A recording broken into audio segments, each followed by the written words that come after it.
आज जिस पर्सनालिटी की मैं बात करूंगी, इन्होंने कभी स्कूल और कॉलेज की तो शक्ल ही नहीं देखी, क्योंकि जिस वक्त ये 5 साल की थी तब से ये इंडस्ट्री में काम कर रही थी। फिल्म इंडस्ट्री ही इनका घर बन गए और स्टूडियोज इनके लिए प्लेग्राउंड हुआ करते थे। इन्होंने ना सिर्फ अपने करियर में कुछ बोल्ड रोल्स किए, बल्कि पर्सनल लाइफ में भी बोल्ड कदम उठाए, जैसे घर छोड़ देना और बिन शादी के 2 बेटियों की मां बन जाना। बात करेंगे कमल हसन की सेपरेटेड वाइफ, श्रुति और अक्षरा की मदर, बॉलीवुड की 2 times national award winning actress Sarika Thakur की। सारिका की लाइफ से जुड़ी वो बातें मैं आपको बताऊंगी जो आपने शायद ही सुनी होंगी।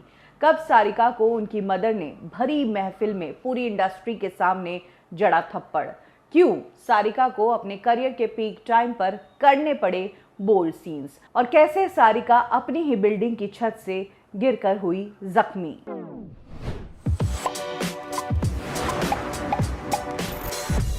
सारिका की मदर थी कमल ठाकुर, वो एक राजपूत थी। सारिका के पिता एक फोटोग्राफर थे। माता पिता की जरा भी नहीं बनती थी, मतलब सब्जी में नमक कम है तो उस बात पर भी बड़ा झगड़ा हो जाता था। कुछ इस तरीके का रिश्ता था सारिका के माँ बाप का। सारिका जिस वक्त छोटी थी तब पिता ने उनकी कुछ पिक्चर्स ली थी, और वो पिक्चर्स लेकर उन्होंने टाइम्स ऑफ इंडिया के ऑफिस में एक कंपटीशन के तहत भेजी थी। उन्हें नहीं पता वो पिक्चर्स एक असिस्टेंट के हाथ लगी। उस असिस्टेंट ने ये पिक्चर्स बी.आर. चोपड़ा को दी, और तब बी.आर. चोपड़ा को सारिका की वो पिक्चर्स इतनी पसंद आई कि उन्हें जब अपनी फिल्म हमराज के लिए एक चाइल्ड आर्टिस्ट की जरूरत थी तो उन्होंने सारिका को ही इस फिल्म के लिए सेलेक्ट कर दिया। कुछ ऑडिशंस हुए, सारिका ने कैमरे के सामने कॉन्फिडेंटली काम किया, और उसके बाद सारिका को बी.आर. चोपड़ा ने ले लिया अपनी फिल्म हमराज में। और यहाँ से 5 साल की उम्र में सारिका ने बतौर चाइल्ड आर्टिस्ट इंडस्ट्री में काम करना शुरू कर दिया। उनकी यह हमराज फिल्म खत्म होती उससे पहले ही दूसरी चीज खत्म हो गई थी, वो उनके माँ बाप का रिश्ता। सारिका ने हमराज अभी पूरी भी नहीं की थी कि माँ बाप दोनों अलग हो गए थे, पिता घर छोड़कर चले गए थे और मदर और सारिका ही रह गए थे। यानी कि पहली फिल्म करने के दौरान ही नन्ही सारिका के कंधों पर अब घर की जिम्मेदारी आ गई थी, और सारिका की मदर उन्हें चाहती थी इंडस्ट्री में एक चाइल्ड एक्टर के रूप में एस्टैब्लिश करना। यही कारण है कि हमराज फिल्म के दौरान उनकी मदर इंडस्ट्री के दूसरे स्टूडियोज और प्रोडक्शन हाउस भी लेकर जाने लगी उनके ऑडिशंस के लिए, कि कहीं किसी फिल्म में अगर चाइल्ड एक्टर की ज़रूरत है तो सारिका है। सारिका के लिए सबसे बड़ा प्लस पॉइंट ये था कि वो गर्ल वाले चाइल्ड एक्ट्रेस के रोल भी कर रही थी, और बॉय के चाइल्ड एक्टर के रोल के लिए भी वो सेलेक्ट हो जा रही थी और खूब जम रही थी। अगर वो किसी फिल्म में लड़के का किरदार करती थी तो उसमें उन्हें मास्टर सूरज से क्रेडिट दिया जाता था, बाकी फिल्मों में उन्हें चाइल्ड एक्टर सारिका के नाम से ही क्रेडिट दिया जाने लगा। कुछ ही समय में सारिका को इंडस्ट्री में काम मिलने लगा। लेकिन चाइल्ड एक्टर्स की कितनी फिल्मों में जरूरत पड़ जाती है और उन्हें क्या ही फीस मिलती है। लेकिन अब घर चलाने का और कुछ जरिया सारिका की मदर के पास बचा नहीं था। सारिका को बस काम ही करना था। यही कारण है कि सारिका कभी स्कूल भी नहीं जा पाई। सारिका की मदर ने उनके साथ काफ़ी स्ट्रगल किया था। उन्हें मुंबई के अलग अलग स्टूडियोज वो लेकर जाती थी। कई बार तो बस के भी पैसे नहीं होते थे, तो 7 बंगलोज से पैदल पैदल वो अंधेरी के सारे स्टूडियोज में चक्कर लगाया करती थी। 2-3 फिल्में रिलीज हुई, सारिका पॉपुलर चेहरा हो गई, क्यूट लड़की के रूप में जानी जाने लगी, और एज ए चाइल्ड आर्टिस्ट वो थोड़ी बिजी रहने लगी। इसी दौरान जब कुछ पैसे आए तो मदर को लगा कि अब एजुकेशन भी ज़रूरी है। यही कारण है कि तब फिल्म के सेट पर ही उनके लिए एक ट्यूटर लगा दी गई थी। एक पारसी लेडी सारिका को पढ़ाने के लिए आया करती थी। इसी दौरान सारिका की जैसे जैसे उम्र बढ़ने लगी तब वो एक फिल्म में काम कर रही थी, और तब फिल्मों को बनने में टाइम लगता था, 1 से 2 साल भी लगते थे। इसी बीच जब सारिका एक फिल्म में काम कर रही थी तो पहले शेड्यूल के बाद कुछ महीनों बाद जब सेकंड शेड्यूल था तो सारिका की बॉडी में काफ़ी चेंजेस आ चुके थे, और यही वो टाइम था जब डायरेक्टर ने उन्हें देखकर कह दिया था कि ये बॉय चाइल्ड आर्टिस्ट का किरदार कर रही है और 1 साल के अंदर इसका सीना इतना कैसे बढ़ गया। यही वो टाइम था जब सारिका को समझ आ गया कि अब उन्हें गैप लेना पड़ेगा और अब उन्हें बड़े रोल्स खंगालने पड़ेंगे। 13 साल की उम्र से सारिका ने अपने लिए बड़े रोल्स ढूंढना शुरू कर दिया, और तब सारिका को कास्ट किया राजश्री प्रोडक्शंस ने फिल्म गीत गाता चल से। सारिका एक नई एक्ट्रेस थी, पता नहीं लोग उन्हें एडल्ट रोल्स में पसंद करते या नहीं करते, लेकिन ये फिल्म इतनी बड़ी हिट हुई कि सारिका को इंस्टेंट फेम मिल गई। लीड एक्ट्रेसेस की लीग में वो आकर खड़ी हो गई थी। कुछ सालों पहले तक चाइल्ड एक्ट्रेस के रोल कर रही थी और अब वो लीड एक्ट्रेस बन गई थी। इस फिल्म के बाद सचिन पिलगांवकर के साथ सारिका की केमिस्ट्री को खूब पसंद किया गया था और कहा यह भी जाता है कि कई फिल्में एक साथ करने के दौरान सचिन और सारिका एक दूसरे के बेहद करीब आ गए। दोनों शादी करना चाहते थे, लेकिन सारिका की मदर ने ऐसा नहीं होने दिया। सारिका का फोकस करियर से हटने नहीं देना चाहती थी उनकी मॉम, क्योंकि सारिका ने बड़े होने के बाद एक्ट्रेस के रूप में अपना करियर शुरू ही किया था, इसलिए मदर कोई भी इस तरह का लव एंगल नहीं चाहती थी। तो ये रिश्ता वहीं खत्म हो गया। करियर आगे बढ़ रहा था, पैसा अच्छा खासा सारिका कमाने लगी थी। कौन सी फिल्म में सारिका काम करेगी, क्या उनका रोल है, कितने वो फीस लेगी, ये सारे डिसीजन सारिका की मदर ही लेती थी। सारिका की मैनेजर के रूप में उनकी मदर ही काम करती थी और पैसा इतना कमा लिया था कि मुंबई में अच्छी खासी प्रॉपर्टीज माँ बेटी ने मिलकर खड़ी कर दी थी। लेकिन जैसे जैसे सारिका बड़ी एक्ट्रेस बनती गई, वैसे वैसे उनकी मदर उनको लेकर बहुत ज़्यादा पॉजिटिव होती गई। चलिए पॉजिटिव तो ठीक है, लेकिन अब्यूसिव भी होती गई, और अब्यूजिव इतनी कि पब्लिक में कहीं पर भी ध्यान नहीं रखती थी और सारिका को मार दिया करती थी। कई बार सारिका को सेट पर, स्ट्रीट पर उनकी मॉम ने मारा। ऐसे कई सारे इंसिडेंट्स सामने आए। इनफैक्ट एक इंसिडेंट तो ऐसा है जब मुंबई के शमुख नंदा हॉल, जहां पर अक्सर कई सारे इवेंट्स होते हैं, वहां पर एक इवेंट था और सारिका उस इवेंट को होस्ट करने वाली थी। सारिका उस इवेंट में लेट पहुंची। उनकी मदर पहले से ही हॉल में मौजूद थी। सारिका जैसे ही आई तो लोगों ने उन्हें घेर लिया, उनके ऑटोग्राफ्स लेने लगे और तब सारिका की मदर वहां पर आई, सारिका को खींचकर वहां से ले गई और सभी के सामने उन्होंने सारिका को थप्पड़ जड़ दिया। और यही वो टाइम था जब इंडस्ट्री ने देख लिया कि सारिका की मदर पॉजिटिव होने के साथ साथ अब्यूसिव भी बहुत ज़्यादा है। सारिका को लेकर अब तक इस तरह की बातें बाहर आती थी, लेकिन सारिका ने कमेंट नहीं किया था। लेकिन अब माँ बेटी की इस रिश्ते की सच्चाई सामने आ चुकी थी। सारिका बड़ी स्टार बन गई थी। बड़े बड़े एक्टर्स के साथ उनका उठना बैठना था, बड़े बड़े डायरेक्टर्स से उनकी डीलिंग होती थी। और इधर माँ जब पब्लिकली उन्हें इस तरीके से थप्पड़े मार रही है तो फिर किसी के लिए भी ये बुरी बात होगी। यही वो टाइम था जब माँ से उनकी काफ़ी खटपट शुरू होने लगी। लेकिन माँ किसी भी हद में पीछे नहीं हट रही थी। यही कारण है कि एक बार एक डायरेक्टर बासु भट्टाचार्य सारिका को एक फिल्म में कास्ट करना चाहते थे और उन्होंने कहा कि मैं एक्ट्रेस से बात करना चाहता हूँ। तो मदर ने कहा एक्ट्रेस कुछ नहीं जानती, मैं जानती हूँ, जो बात करनी है वो मुझसे करो। एक और इंसिडेंट ऐसा हुआ जब सारिका के फिल्म के सेट पर उनकी मदर उस दिन उनके साथ नहीं गई थी, तो उनके जो बचे हुए पैसे थे वो डायरेक्टर ने उन्हें ही दे दिए एक एनवेलप में। तब सारिका को उनके हाथ में जब उनकी कमाई मिली तो उसमें से कुछ 1500 रुपए में सारिका ने शॉपिंग कर ली और यही बात सारिका ने घर पर जाकर उनकी मदर को बताई। मदर ने उस दिन भी सारिका को बहुत पीटा, बहुत डांटा और कहा कि आइंदा से 1 रुपया भी इस्तेमाल करने से पहले मुझसे पूछना। यही वो टाइम था जब सारिका की मदर का अति हो गया था उन पर और सारिका मदर का ये टॉर्चर झेल नहीं पा रही थी। इसी दौरान सारिका ने एक फिल्म की थी निर्वाण और इस फिल्म में अमोल पालेकर के साथ सारिका ने कुछ बोल्ड सीन्स दिए थे, जिसमें उन्होंने सेमी न्यूड सीन्स भी दिए थे। ये सीन्स जब सारिका की मदर ने देखे तो ना सिर्फ प्रोडक्शन से उनका झगड़ा हुआ, बल्कि सारिका को भी मदर ने उस दिन भी अच्छी खरी खोटी सुनाई। और यही वो दिन था जब सारिका के बर्दाश्त की हद टूट गई थी और उन्होंने उस दिन डिसाइड किया कि वो अब हमेशा हमेशा के लिए इस घर को छोड़ देगी। एक दिन सारिका घर से बिना कुछ लिए अपने कपड़े, अपना मेकअप, अपना पैसा, सब कुछ वहाँ छोड़कर बस अपनी कार से निकल गई और उसके बाद वो घर कभी नहीं लौटी। हालांकि अगले दिन से उन्हें काम पर तो जाना था। सारिका ने तब रातें अपनी कार में बिताई और सुबह किसी पीजी पर जाकर या फिर अपने किसी फ्रेंड के घर जाकर शावर लेकर तैयार होकर वो सेट पर चली जाया करती थी। 6 दिन ऐसे ही बीत गए। तब दोस्तों ने कहा कि घर तो लेना पड़ेगा। सारिका ने कुछ ब्रोकर से घर ढूंढने के लिए कहा। तब सारिका को उन्हीं ब्रोकर्स ने बताया कि मैम, आपको घर ढूंढने की कहाँ ज़रूरत है। जिस एरिया में आप घर ढूंढ रहे हो, इस एरिया में आपके खुद के 6 फ्लैट्स है। उस दिन सारिका को पता चला कि उनकी मदर ने जितना भी पैसा सारिका ने कमाया था उससे प्रॉपर्टीज़ खरीदी थी, लेकिन इनमें से एक भी प्रॉपर्टी सारिका के नाम थी ही नहीं।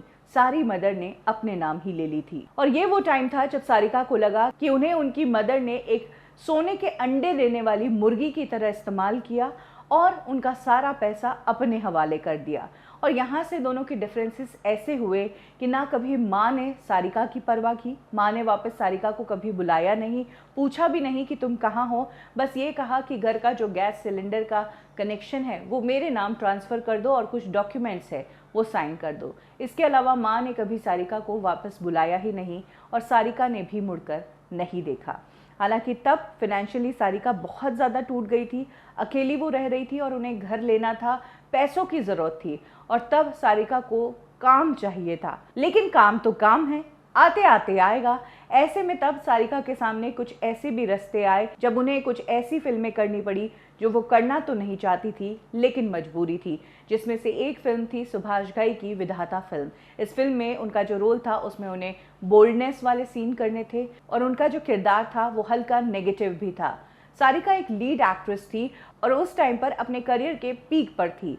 ऐसे में तब नेगेटिव रोल लेने से कहीं ना कहीं सारिका के करियर को डैमेज पहुंच सकता था। लेकिन अगर वो विधाता में काम नहीं करती तो शायद पूरी लाइफ ही डैमेज हो जाती। यही कारण है कि तब सारिका ने सुभाष घई के उस रोल को एक्सेप्ट किया।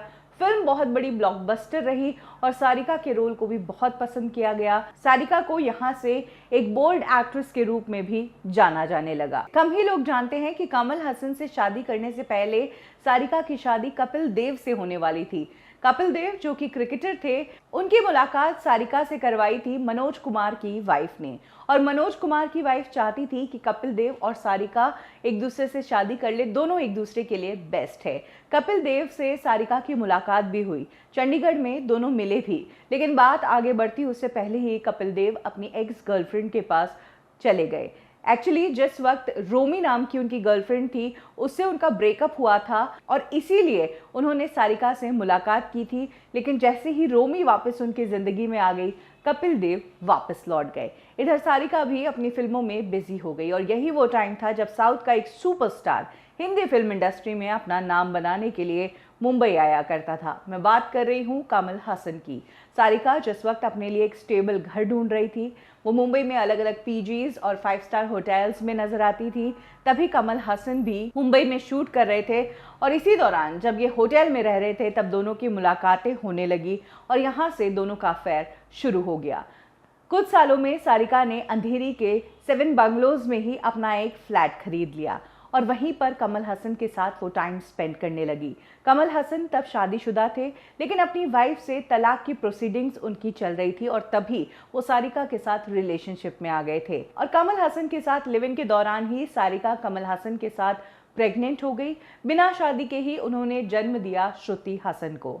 जिस वक्त वो प्रेग्नेंट थी तब कमल हसन ने कहा कि हम शादी कर लेते हैं, ठीक रहेगा, नहीं तो दुनिया में बात बनेगी। तब सारिका ने कहा कि नहीं, मुझे अभी शादी नहीं करनी है, अब सेकंड बच्चा होगा तभी मैं शादी करूंगी, क्योंकि अगर पहले बच्चे के टाइम पर शादी नहीं की और दूसरा बच्चा शादी के बाद हुआ तो पहला बच्चा जो है वो नाजायज़ कहलाएगा। यही कारण है कि दोनों बच्चों को मैं शादी से पहले ही पैदा करना चाहती हूँ। श्रुति के बाद अक्षरा का जन्म हुआ और उसके बाद कमल हसन से सारिका ने शादी कर ली। अपने करियर के पीक टाइम पर सारिका थी और यही वो टाइम था जब वो मुंबई फिल्म इंडस्ट्री छोड़कर चेन्नई चली गई कमल हसन के साथ रहने के लिए। इधर साउथ में भी कमल हसन के फैंस ने, उनके लोगों ने सारिका को वेलकम किया और उन्हें एक्सेप्ट किया खुशी खुशी। सारिका जो लीड एक्ट्रेस के रूप में काम कर रही थी वो अब कमल हसन के साथ उनकी फिल्मों में एज ए कॉस्ट्यूम डिजाइनर काम करने लगी। उन्होंने चाची 420 और हे राम जैसी फिल्मों में कॉस्ट्यूम डिजाइनर का काम किया। हे राम के लिए उन्हें बेस्ट कॉस्ट्यूम डिजाइनर के लिए नेशनल अवार्ड से सम्मानित किया गया। सारिका और कमल हसन की लाइफ बिल्कुल ठीक चल रही थी। हालांकि इनिशियली सारिका को होम ब्रेकर कहा गया था, लेकिन जब कमल हसन ने अपनी पहली वाइफ को डिवोर्स दे दिया तब सब कुछ ठीक हो गया था। लेकिन ये ठीक ज़्यादा समय तक नहीं चला। ये 2001 के आसपास खबर आई कि कमल हसन की लाइफ में कोई और लड़की आ गई है। गौतमी जो उनकी को एक्ट्रेस थी, उनकी फ्रेंड थी, वो कमल हसन की ज़िंदगी का हिस्सा बन गई है और कमल हसन उसको लेकर काफ़ी सीरियस है, उसके साथ लिव इन में रहने लगे हैं। और यही वो टाइम था, कहा जाता है कि इस सदमे को सारिका बर्दाश्त नहीं कर पाई। सारिका जिन्होंने अपनी माँ से रिश्ता तोड़ा था, उसके बाद कमल हसन के रूप में उन्हें प्यार मिला था, उस प्यार से भी जब उन्हें धोखा मिला तो कहा जाता है कि सारिका ने अपनी ही बिल्डिंग से छलांग लगा दी थी। वो छत से नीचे कूद गई थी और इस एक्सीडेंट में उन्हें काफ़ी इंजरीज आई थी। ये इंजरीज इतनी गहरी थी कि सारिका को चेन्नई से मुंबई लाया गया और यहाँ पर लीलावती हॉस्पिटल में उनकी मल्टीपल सर्जरीज हुई। 3 महीने तक सारिका बेड रेस्ट पर ही रही। कुछ इस तरह की हालत सारिका की हो गई थी। और 2004 में एक बार फिर वही हुआ जो एक बार जब वो उनकी माँ के साथ रहती थी तब हुआ। सारिका ने कमल हसन का घर बार सब कुछ छोड़ दिया और वो अपनी बेटी श्रुति और अक्षरा को लेकर मुंबई आ गई और यहाँ पर फिल्म इंडस्ट्री में फिर से काम ढूंढना शुरू किया। अपने पुराने इंडस्ट्री के दोस्तों से मिलना जुलना शुरू किया और कहानियाँ सुननी शुरू की। इसी दौरान श्रुति और अक्षरा ने साफ कह दिया कि वो सारिका के साथ नहीं रहना चाहते हैं, वो उनके पिता कमल हसन के साथ ही रहना चाहते हैं। रह गई सारिका फिर से अकेली। यहाँ आने के बाद सारिका ने परजानिया नाम की इंग्लिश फिल्म में काम किया और इस फिल्म में इनके काम की इतनी प्रशंसा हुई कि सपोर्टिंग एक्ट्रेस के लिए इन्हें नेशनल अवार्ड से सम्मानित किया गया। इसके बाद सारिका हिंदी फिल्म इंडस्ट्री में सपोर्टिंग एक्ट्रेस के किरदार में नजर आने लगी। उन्होंने बाबुल, भेजा फ्राई और जब तक है जान जैसी फिल्मों में काम किया, लेकिन जाहिर सी बात है कि लंबे समय से वो इंडस्ट्री से दूर रही और जब सारिका को इतने सालों बाद देखा तो वो बहुत अलग नजर आई। एक टाइम पर जिस एक्ट्रेस को सेक्स सिंबल कहा जा रहा था, बोल्ड एक्ट्रेस कहा जा रहा था, वो अब कैरेक्टर रोल्स इंडस्ट्री में करती नजर आई। मुंबई आने के बाद सारिका ने एक बार फिर से अपनी प्रॉपर्टीज़ हासिल करनी चाहिए। वो प्रॉपर्टीज़ जो उनकी मदर ने उनके पैसों से खरीदी थी लेकिन उनके नाम पर नहीं थी। मुंबई आने के बाद सारिका ने अपनी मदर से कभी भी मुलाकात नहीं की, ना ही उनकी मदर के फ्यूनरल में वो कभी गई। हालांकि उन्होंने अपने पिता से एक बार मिलने की कोशिश की, जिन्होंने वापस दूसरी शादी कर ली और हैप्पीली अब अपनी लाइफ स्पेंड कर रहे हैं, लेकिन मदर से उनका रिश्ता कभी भी सही नहीं हुआ। सारिका ने मदर के जाने के बाद अपनी प्रॉपर्टीज़ को हासिल करने की कोशिश की। लीगल लड़ाई में आमिर खान ने भी उनको सपोर्ट किया, लेकिन उनके हाथ कुछ नहीं लगा। एक्चुअली उनकी मदर डेथ से पहले एक उनके केयर टेकर थे जिन्होंने सारिका की मदर का ध्यान रखा था। 83 से वो उनकी मदर की देखरेख कर रहे थे। दवाइयाँ, हॉस्पिटल, जो कुछ भी ज़रूरत थी वही वो देते थे। उसी शख्स के नाम सारिका की मदर अपनी सारी प्रॉपर्टीज़ करके चली गई। यही कारण है कि सारिका के हाथ उनकी मदर की कोई भी प्रॉपर्टी नहीं लगी और सारिका को एक बार फिर से स्ट्रगलिंग टाइप की ही ज़िंदगी गुजारनी पड़ गई। तो ये है कहानी उस एक्ट्रेस की जिसने अपना पूरा बचपन झोंक दिया फिल्मों में काम करने के लिए, प्रॉपर्टी बनाई, घर बनाया, लेकिन सब कुछ बिखरता गया। इन्होंने समेटने की भी कोशिश की लेकिन संभला नहीं। सारिका की कौन सी फिल्म आपको याद है? कमेंट सेक्शन में ज़रूर शेयर करें। कब, क्यों और कैसे में अभी के लिए बस इतना ही। फिर मिलेंगे बॉलीवुड की एक और स्टोरी के साथ। लाइक करें हमारा फेसबुक पेज बॉलीवुड ठिकाना, फॉलो करें हमें इंस्टा पे और सब्सक्राइब करें हमारा यूट्यूब चैनल बॉलीवुड ठिकाना।